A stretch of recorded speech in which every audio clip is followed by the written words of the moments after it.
Welcome to CTV's Capital Dispatch with Rachel Aiello. Hey, welcome to this week's edition. So there's three things that happened on the Hill this week that I want to lead off chatting about. First is what's up with Greg Fergus. So that was kind of where things started this week on the Hill. The Conservatives were buoyed by a ruling by the Deputy Speaker saying, hey, this issue over his allegedly mistaken partisan invite is the most important issue and MPs need to sort this out ASAP.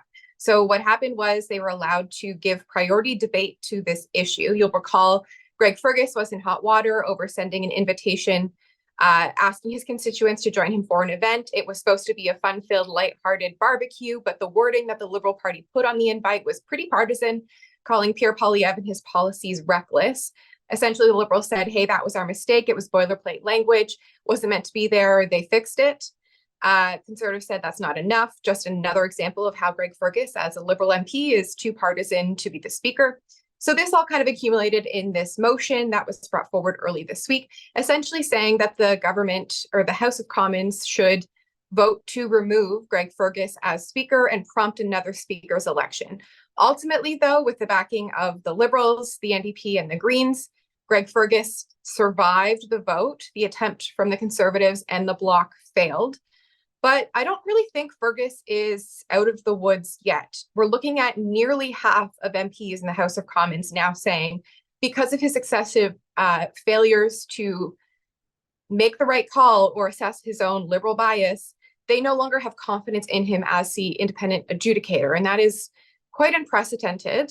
Now, the Liberals and the NDP are saying essentially this is just a ploy from the Conservatives who have a vendetta against Fergus, trying everything they can to kind of smear him and throw chaos into the House of Commons, because bringing this up kind of threw everything else off the agenda. So I just want to flag this off the top, as Greg Fergus is still the Speaker. There are some questions now about whether he's going to find himself in hot water again, if the parties that backed him will continue to back him, or if he's going to be in a position where the Speaker, who should not be the headline, has been the headline too many times, and it's time to find someone else. We'll see. Somewhat related, there's two election files that I've been following this week that I wanted to note.